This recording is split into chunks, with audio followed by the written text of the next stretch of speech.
Welcome to Maple and Mango Show. I am Rafael, your host. This is episode 7. I'm gonna run out of fingers soon.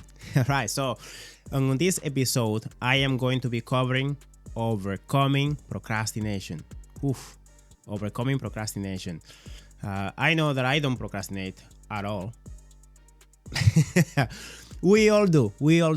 And it's usually depending how motivated we feel to do one thing that we're going to attack that, right? And doing it. I'm going to share some tips right here that they do help me overcome some of those things, right?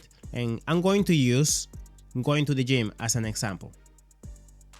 Number one thing is we should break it into smaller tasks. We should break it into smaller tasks.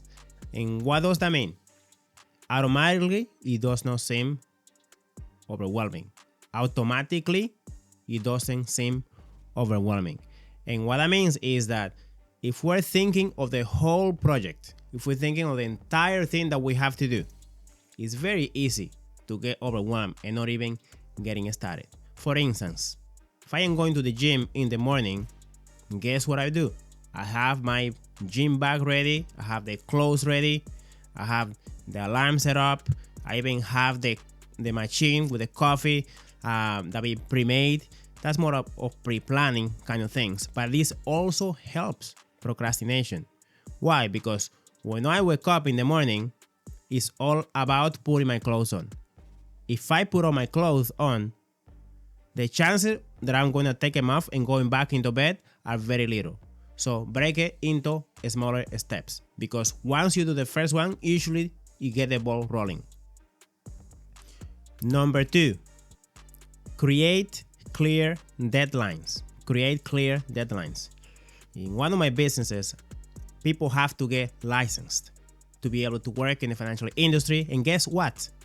When people start opening the course, a lot of them sometimes get overwhelmed by writing 4 exams, which is not a big deal, but it's just getting started.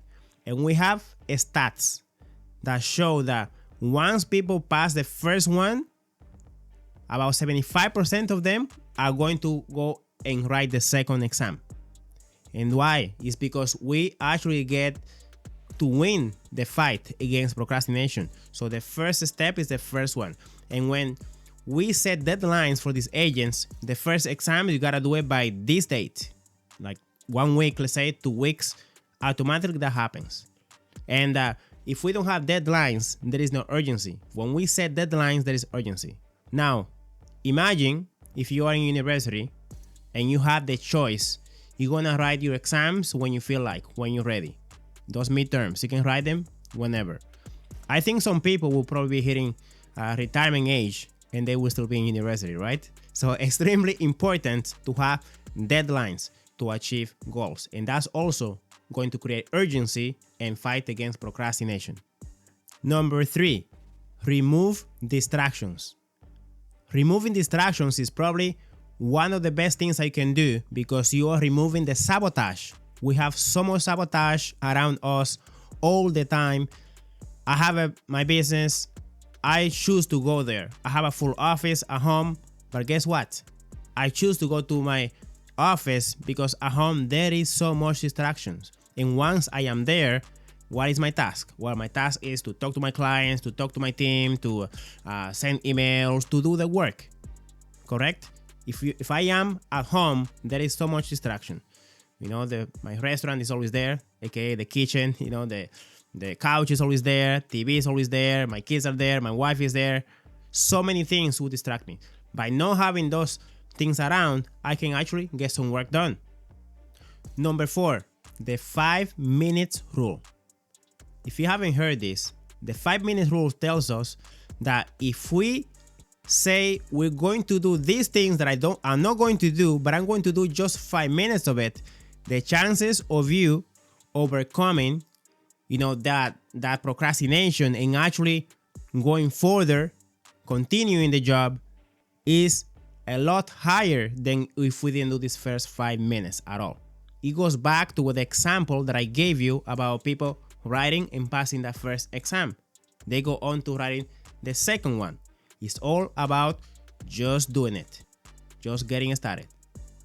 Number 5, prioritize progress over perfection. Prioritize progress over perfection. This channel right here, it was a project for about a year, but I was looking for the perfect microphone, looking for the perfect camera, looking for the perfect softwares, looking for the perfect setup. How am I gonna have my book set up in the back? Like everything that is called looking for perfection. But you will never be perfect at anything unless you get really good at it.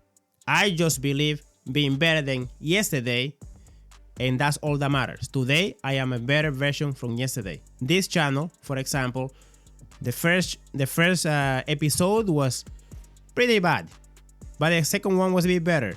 And the audio, and the lighting, and the editing, and all these things, and the thumbnail, and all of these things, they all suck. Doesn't matter how much, how good I prepare, I could never be good until I start doing it. But now here we are in episode 7, and we are already doing better. We understand the system that works best for us. We understand how to edit the audio. We understand how to upload it. We have a rhythm, how to do these things. I would have never get that much progress without actually doing it. So perfection is the enemy. Progress is your friend. Now, the last tip I'm going to give you, always start with the end in mind. So when I'm getting up in the morning and I'm thinking about going to the gym, it's minus 20 outside here in Canada, that doesn't motivate me. But what motivates me is what's on the other side of that. Every single time after I leave the gym, I feel grateful that I did it. And even bigger than that, start thinking being healthy, being fit, basically having energy and all these things. So start with the end in mind. All right, champs, this was episode 7, Overcoming Procrastination. Please share this with somebody that can benefit. Share and like this episode so we can reach more communities. Let's go.